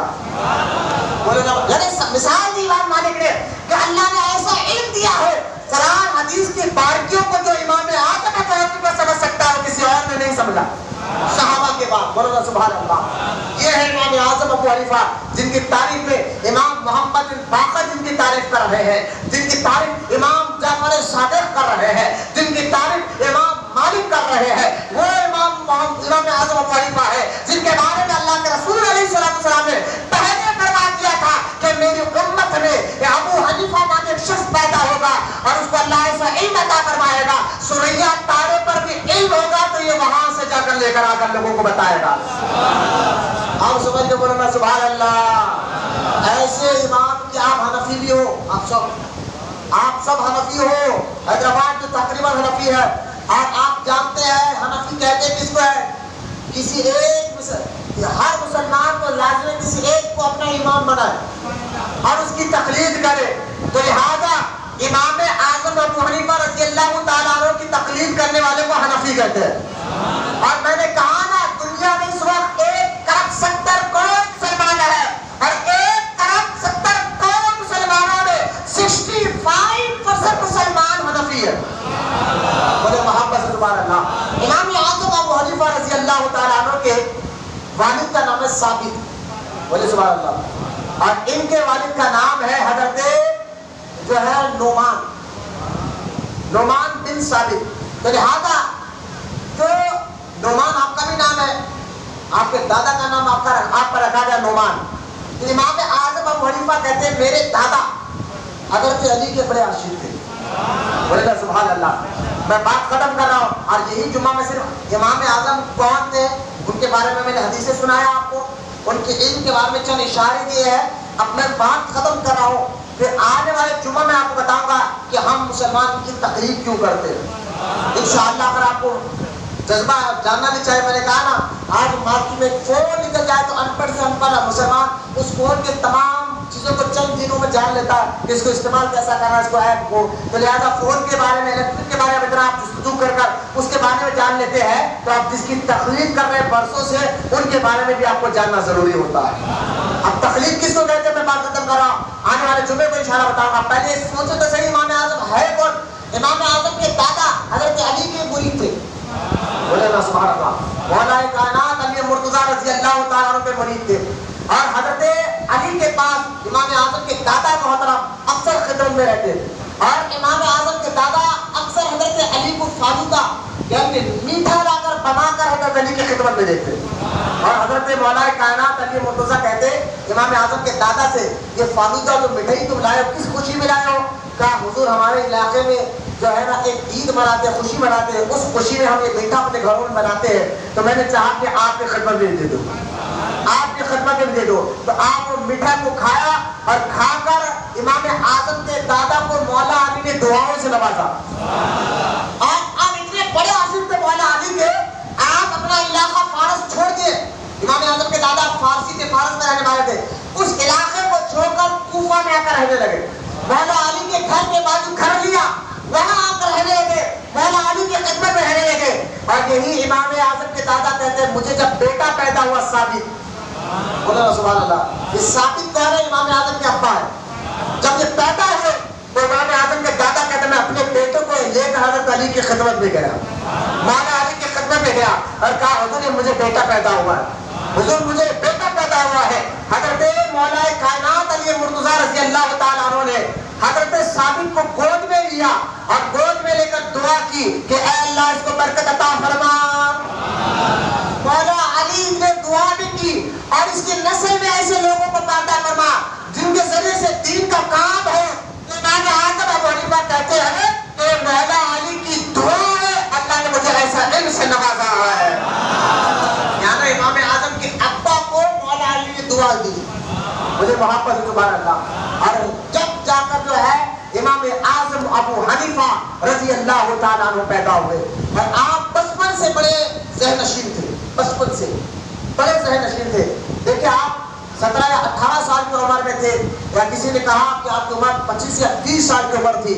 ایک آدمی کوفہ میں دہلیہ کس کو کہتے ہیں جانتے جو خدا کو نہیں مانتے, دہلیہ میں 20 بازار میں 20 علاقے میں بیٹھا تھا, اور بیٹھ کر کہہ رہا تھا میرے چند سوال کے جواب جو دے گا تو میں مانوں گا کہ اللہ ہے, اگر نہیں دے گا تو میں لوگوں کو کہا اس رب کی عبادت مت کرو. لوگوں نے کہا کہ سوال کیا ہے؟ اس نے کہا پہلا سوال اللہ ہے تو کہاں ہے؟ بادشاہ نے کہا دہلیہ کا اللہ پر نہیں مانتا تھا, اس نے کہا اللہ ہے تو کہاں ہے, پہلا میرا سوال ہے. دوسرا اللہ ہے تو کدھر ہے, اور تیسرا اللہ ہے تو دکھائی کیوں نہیں دیتا.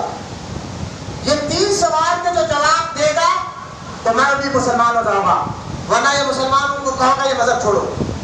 اب 3 سوالوں کے جواب دینا تھا تو امام اعظم ابو حنیفہ کی عمر 25 یا 30 سال کی تھی. دیکھیں اللہ تعالیٰ نے حکمت، دانائی، عقل، سمجھ، بوجھ، علم کے ساتھ ساتھ امام اعظم کو کیسا نوازا تھا.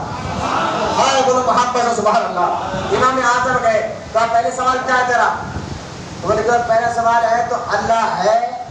تو پہلا اس کا سوال یہ تھا، معافی چاہتا ہوں آپ کو، ابھی مجھے یاد آیا، اللہ ہے تو اس وقت کیا کر رہا ہے؟ اللہ ہے تو اس وقت کیا کر رہا ہے؟ امام اعظم ابو حنیفہ نے فرمایا کہ تو کرسی پہ بیٹھا ہے. بولے ہاں. نیچے بیٹھ، میرے سوال کا جواب دو. امام اعظم نے کہا اسی میں جواب دوں گا.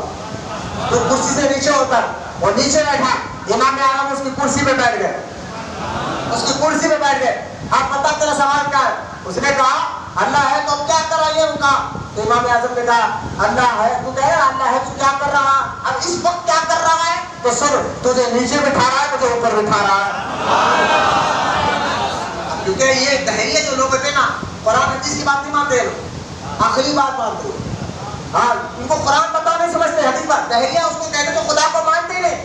آپ قرآن کی آیت میں اگر سنا ہو حدیث بات نہیں مانتے لوگ. ان کو ایسا سمجھانا پڑتا ہے تو مالک کے عقل میں آتا.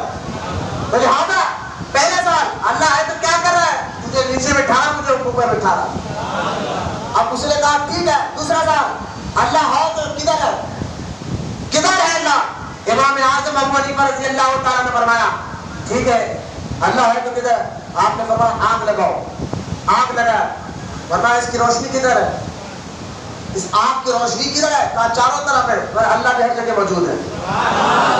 بولا سبحان اللہ. اللہ بھی ہر جگہ موجود ہے. اچھا اس نے کہا اچھا ٹھیک ہے آپ بتائیے اللہ ہے تو دکھائی کیوں نہیں دیتا؟ اللہ ہے تو دکھائی کیوں نہیں دیتا؟ تو امام اعظم نے ہاتھ میں پتھر لیا اور اس کے سر پر مارا. اب سر پھوڑ دیا. وہ چیخنے لگا میں نے آپ کو سوال کیا تو آپ نے میرا مار کر سر پھوڑ دیا، سر پھوڑ دیا. امام اعظم نے فرمایا سر پھوڑا تو ہوا کیا؟ کہ درد ہو رہا ہے، درد ہو رہا ہے. امام اعظم نے فرمایا درد کیسا ہوتا ہے؟ سبحان اللہ. مسکرائے نا ہاتھ میں تھالی نہ ہمارے مردوں کی نشانی نہیں ہے، مسکرا کر بولی سبحان اللہ. آپ نے فرمایا پہلے یہ بتا درد تو ہو رہا ہے، درد کو دکھا سکتا ہے تو درد کیسے ہوگا؟ بولے تو حضرت درد کو دکھانے کی تھوڑی چیز ہے، لیکن ہو تو رہا ہے. ہاں ہو تو رہا ہے، درد کو دکھا نہیں سکتا لیکن ہو تو رہا ہے. میں نے فرمایا اللہ ہے اس کو ہر کوئی تھوڑا دیکھ سکتا ہے. یہ تیرے وجود بھی بتا رہا ہے اللہ ہے. اب سے آپ دیکھیں ایک اور آیت کیا امام اعظم سے پوچھنے لگا اللہ سے پہلے کیا تھا اور اس کے بعد کیا ہے؟ امام اعظم مسکرا کر فرمایا کس کا وجود؟ تیرے وجود میں اس کا جواب ہے. امام اعظم نے فرمایا اس دہریے کو تیرے اندر ہی اس کے بعد اس کا جواب ہے. تو کیا؟ اس نے کہا کیا؟ آپ نے فرمایا کیا سوال ہے تیرا؟ وہ اللہ سے پہلے کیا تھا اور اللہ کے بعد کیا ہوگا؟ میں نے یہ سوال کیا اور آپ کہہ رہے میرے جسم کے اندر اس سوال کا جواب ہے. ہاں تیرے جسم کے اندر سوال کا جواب ہے. میرے جواب دیجیے. امام اعظم فرمایا انگوٹھا ہے تیرے ہاتھ کا؟ اس سے پہلے کیا؟ بولے سبحان اللہ. یار حیدرآباد کے لوگ عقل مند ہوتے ہیں، اشارے میں بات سمجھتے ہیں. امام اعظم کیا اس نے کیا سوال کیا اللہ سے پہلے کیا تھا؟ تو امام اعظم نے فرمایا ہاتھ کے انگوٹھے سے پہلے کیا ہے؟ کہا کچھ نہیں ہے. تو آپ نے فرمایا اللہ سے پہلے کچھ تھا نہیں. اللہ کے بعد کیا ہوگا؟ فرمایا یہ اس کے بعد کیا ہے؟ آپ کو انگلی کے بعد کچھ نہیں ہے. اللہ کے بعد بھی کچھ نہیں ہے. تیرے وجود کے اندر ہی میں جواب دے رہا ہوں. ایسے کئی جہلیوں نے امام اعظم پر السلام کو قبول کیا، ہاتھ پر السلام کو قبول فرمایا اور آپ نے کئی ہزار مسئلوں کو قرآن حدیث سے حل کر کر لوگوں کے ایمان اور عقیدے کو بچایا اور آج تک مسلمان ان مسئلوں پر عمل کرتے رہے ہیں. اچھا امام اعظم کا یہ تو میں بتا رہا تھا آپ کو، یہ سمجھ، دانائی، عقل. اس لیے امام شافعی کہتے ہیں کہ سارے تابعین میں سارے لوگوں کی عقلوں کو ایک پلے میں تولا جائے اور امام اعظم کے عقل کو ایک پلے میں تولا جائے تو امام اعظم کا عقل کا پلہ بھاری ہو جائے گا. ایسا بات نکال کر قرآن حدیث سے نکال کر بات مسئلہ حل کرتے تھے. جو بڑے بڑے مفتی جس بات کو حل نہیں کر سکتے تھے اس باتوں کو ایک سیکنڈ میں امام اعظم حل کر دیتے تھے. جیسا کہ آپ دیکھیں اور آسان کر کے بات بتاتا ہوں. ایک عورت جو ہے نا گلاس میں شوہر نے کہا پانی لے کر آؤ. پانی لے کر آنے میں تھوڑی دیر ہو گئی. شوہر بڑا جلنا تھا، غصے والا تھا. شوہر نے کہا دیر کر دی پانی لانے کے لیے، جا پانی اور میں تو مجھے پانی دے گی تو طلاق. وہ بھی 3 طلب. پانی اگر تو پھینک دے گی تو طلاق, پانی اگر تو پی لے گی تو طلاق, پانی اگر گلاس کے اندر رہے گا تو طلاق. اب دیکھیے آپ نہ پی سکتی ہے, نہ پھینک سکتی ہے, نہ دوسروں کو دے سکتی ہے, نہ اس کے اندر پانی رہنا ہے. اب مسئلہ بڑا کٹھن ہو گیا.